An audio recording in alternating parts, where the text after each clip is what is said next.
Cecilia, what is going on? Hi everyone. Today, I'm going to deconstruct the plot of The Invisible Man. Just go, Emily. Go.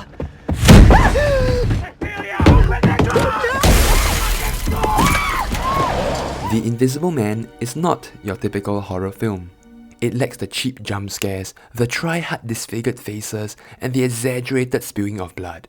This film focuses on the plot and characters, and so I thought it would be useful to dissect the plot and see how Leigh Whannell, the writer and director, rewrote this classic novel. The story structure I'm about to share follows Blake Snyder's Save the Cat, John Truby's The Anatomy of Story, and some other screenwriting books and techniques I have come across previously. Nonetheless, I have modified it so that it is clearer and easier to grasp. So if you haven't checked these books out, be sure to do so. And if you haven't watched The Invisible Man for some reason, do catch it first because there are many major spoilers ahead. So let us reverse engineer the writer's highly successful end product following the conventional 3-act structure.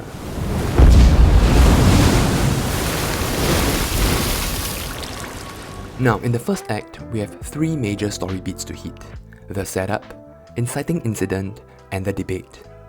In the opening shot, we see a lady getting up in the middle of the night. We later find out that she is Cecilia, C for short, and is the main protagonist of the film. Apparently, she is trying to escape from her husband, but we do not know why. But after a few scenes, we find out that her husband is abusive. He would hit you? Amongst other things. Now take note, C's goal here is to be free from Adrian. Within the first 18 minutes, C and Adrian is not the only setup or plotline introduced. We also learn that C is living with a friend's family, James and Sydney, and C has a sister who genuinely cares about her, that is, they have a good relationship. Don't worry, all these will come into play later, and thus the name of this segment, the setup. Within the setup, we have a critical beat to hit: the inciting incident. The definition and how-to is an entire topic by itself, but to put it simply, it pushes the protagonist forward. In this movie, the death of Adrian is the inciting incident, because it pushes C into action and thus propelling the story forward. C has finally escaped Adrian and can now live a normal life, but little did she know, the worst is yet to come. In the debate segment, C questions her freedom and questions if Adrian really died. She struggles to believe her freedom and his death, but Emily convinces C that Adrian is really gone and hence she is truly free. He's gone. This closes Act 1 because her belief system, values and major goals start to change, and this is when we break into Act 2. I think it's important to have goals, James. The body of the story, as some calls it, has 6 major beats to hit: the break into 2, subplot, promise of the premise, midpoint, imminence, and the down in the dumps. Here, in the break into 2, we are introduced with a new character, a seemingly non-ally, non-enemy person, Tom. Well, his purpose is to properly hand over the inheritance of his deceased brother, Adrian. This is important because towards the end, we know that Tom is a fake ally. However, we have to keep that away from the audience until we find an appropriate time in the film to reveal it. As anyone would, C agrees to the free $5 million, and because of that, she is able to give Sydney a surprise. Ta-da! Oh. This seamlessly links the main plot of the story to the subplot. I'm gonna put $10,000 in it every month for the rest of the year. I call the account Parsons. We now know the supporting characters even more, and one of them even have their goal fulfilled. Sydney can now go to the school of her dreams. The promise of the premise is what you came for. In horror, the scare and the fear of the unknown. So in this segment, C encounters the invisible man who she believes is Adrian, and this counters her goal, that is to be free from Adrian. She tries to convince others that Adrian is alive, but no one believes her. This is where she adds an additional goal for herself, convincing others about Adrian's existence. He's not dead, Tom. I have a pile of ashes in the box that would disagree with you, Cecilia. He has figured out a way to be invisible. Finally, we hit the midpoint of the story, where the direction of the plot changes. Not necessarily the goals, but the direction. For the first half, One of C's major goals is to convince others that Adrian is still alive. But until this point, she adds yet another goal. Because no one believed her words and were unable to see Adrian, she now has a new direction. She now wants to prove that Adrian is the Invisible Man. Where are you? Come on! Where are you? Come on out! Don't hit a little girl! Hit me! From being reactive, she has now become proactive. In the imminent segment, the opponent starts to catch up and puts up a fight.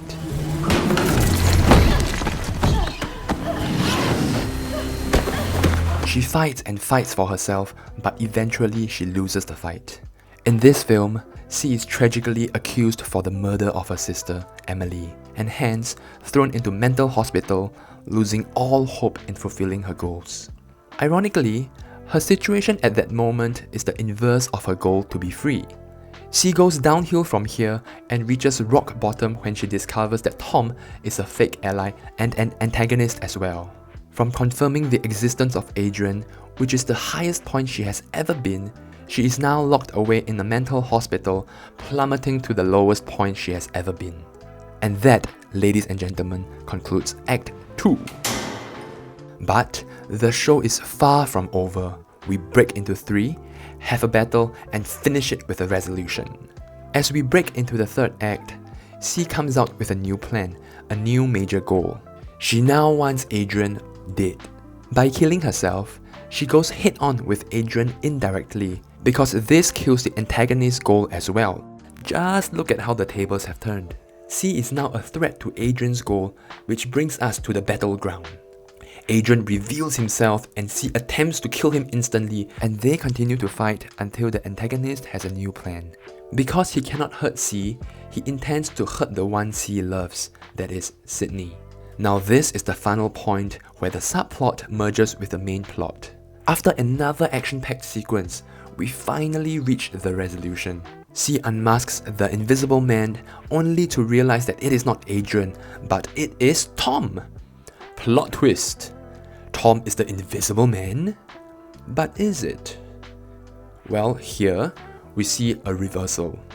This resolution is different as compared to most films because the fight usually concludes after the battle.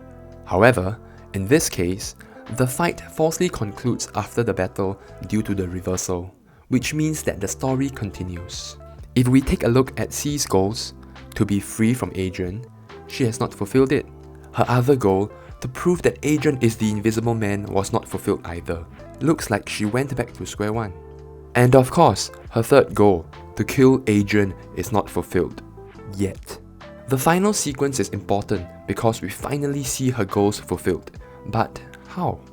Well, C makes a decision to return back to Adrian, contrasting the opening scene where she tried to escape Adrian. On the surface, we think that she wants a confession from Adrian, but the truth is she wants her personal revenge. She brutally kills Adrian, and in that very moment, we witness C's transformation. She keeps the invisible suit and successfully convinces James to lie. The ending is crucial. I mean, Leah could have easily concluded the story by revealing that it was Adrian behind the mask and everyone lives happily ever after. But he didn't, because he wanted us to see C transformed into someone like Adrian, an insecure person who uses physical and psychological violence to control those around him. James, a representation of power and integrity, has compromised his values as well. After all, C's family as well as James' family have been hurt by this man. So I guess it is reasonable to not show any compassion towards Adrian? Looking at the bigger picture, this reflects us, mankind. We become the person we fear the most. So don't treat evil with evil, but evil with good, before you turn yourself into a monster bigger than your enemy. So, I hoped I managed to clearly deconstruct this plot written by Leigh Whannell. It's always easier to work retrospectively, and harder, much harder, to create a plot like this from thin air, let alone good, strong and compelling plots. Writing is never easy, so to truly understand the heart and soul of story, we have to examine the structure, the mechanics, and flow of good storylines. So if you liked this video or it helped you in any way, do drop a like and let me know what you think about The Invisible Man. Did you like the movie? Or did I miss some things out in the plot? I would love to hear them. And remember to subscribe for more videos like this. Goodbye.